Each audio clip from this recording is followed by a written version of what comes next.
mo na bang magkaroon ng tindahan kaya nandito ka sa channel ni Ate Tintin? Ano nga ba ang mabibili ng iyong 5,000 na puhunan? Kung gusto mo ang ganitong topic at talaga namang gusto mong malaman, huwag ka nang mahiya. Makinig ka kay Ate Tintin, ang inyong tinderang palawenya.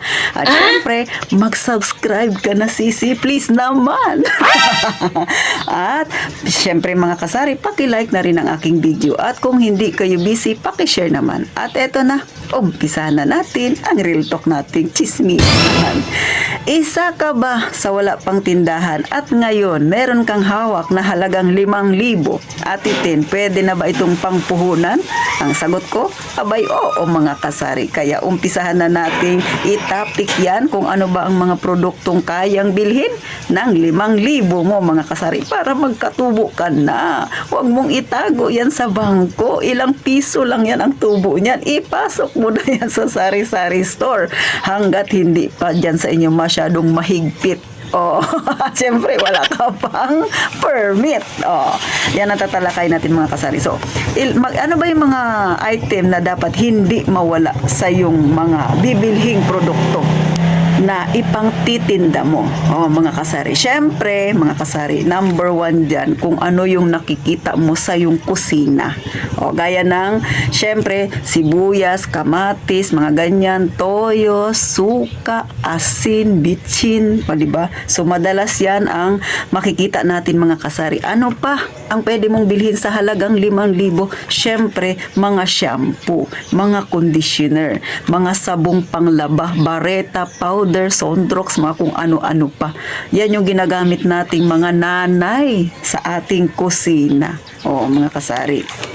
Siyempre, huwag mo rin kakalimutan ang mga kape. O, diba? Kape is life, mga kasari. Tandaan mo yan. Pati asukal.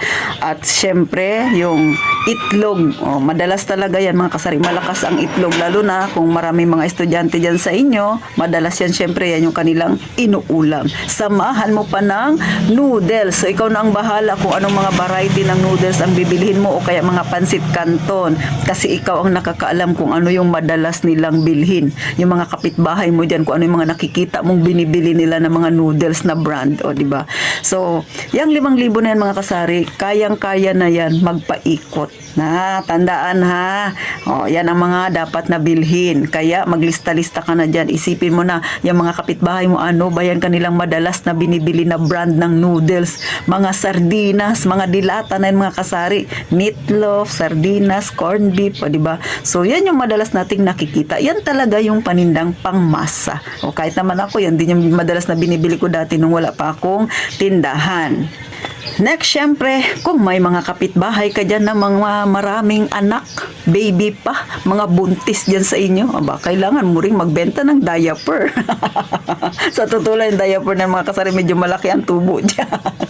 Oh, totoo yan mga kasari. Tsaka, syempre, hindi yan napapanis. Kaya maganda rin mag-stock. Pero, pag yung mga bata dyan sa inyo ay medyo malalaki na, ay wag na kayo masyadong mag-stock ng diaper. Syempre, tansyahin nyo na lang din kung ilan yung mabibenta nyo sa isang araw mga kasari. Pero syempre kung bago ka pa, ay may nabibili naman din na mga diaper na taga-4 na piraso. So doon ka muna para pagkasyahin natin ang pera mong puhunang 5,000. Next, syempre mga kasari, huwag din kakalimutan kung ikaw ay may maliit na refrigerator. Madalas yan at hindi nawawala ang yelo. Ice. Ano pa bang tawag sa inyo dyan mga kasari? O, ganon. Hindi talaga nawawala. Kaya bumili ka na rin ng plastic ng pang-yelo. Di ba? Mga ice water na yan. At syempre, ano ba yung mga soft drinks na madalas dyan binibili sa inyo? So, bumili ka muna ng pakonti-konti. Kasi medyo malaki yung puhunan sa soft drinks mga kasari. Kaya, papailan-ilan lang muna. Huwag ka munang magtatambak. Lalo na, hindi mo pa ganun kagamay yung mga tao dyan sa inyo. Pero, pwede kang bumili ng pakonti-konti. At syempre, higit sa lahat, huwag mong kakalimutan bumili ng bigas. Sa totoo lang mga kasari, ang bigas medyo malaki ang puhunan pero maliit po yung kanyang maliit yung kita mo dyan. Mas malaki pang ang kikitain mo sa mga ripak-ripak. Kaya ikaw na may 5,000 piso na gusto nang magkaroon ng tindahan, i-go mo na yan.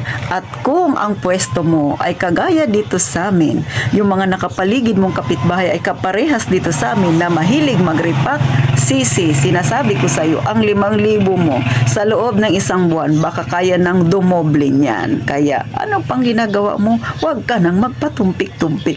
Kaya kung gaya ng sabi ko, yung mga kapitbahay mo dyan ay kaparehas dito sa amin, sipagan mo ang pagre-repack kung mahilig sila sa mga repack na mga item. Ano ba?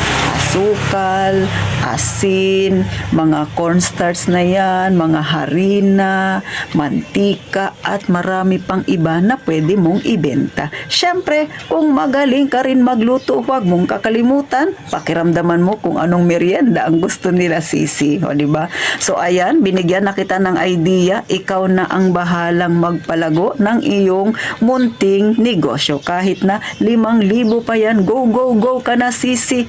Pero syempre, pauna lang ni Ate Tintin, kung makaranas ka man ng pagkatumal, huwag kang kabahan, huwag kang magpanik. It's normal.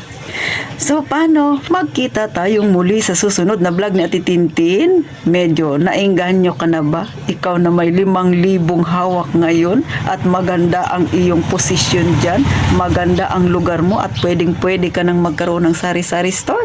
Ano pang inaantay mo? Go na! Hanggat hindi pa mahigpit sa inyo ang inyong mga barangay dyan, ang city hall sa inyo. Gumaw ka na para magkaroon ka na ng tubo, mga kasari.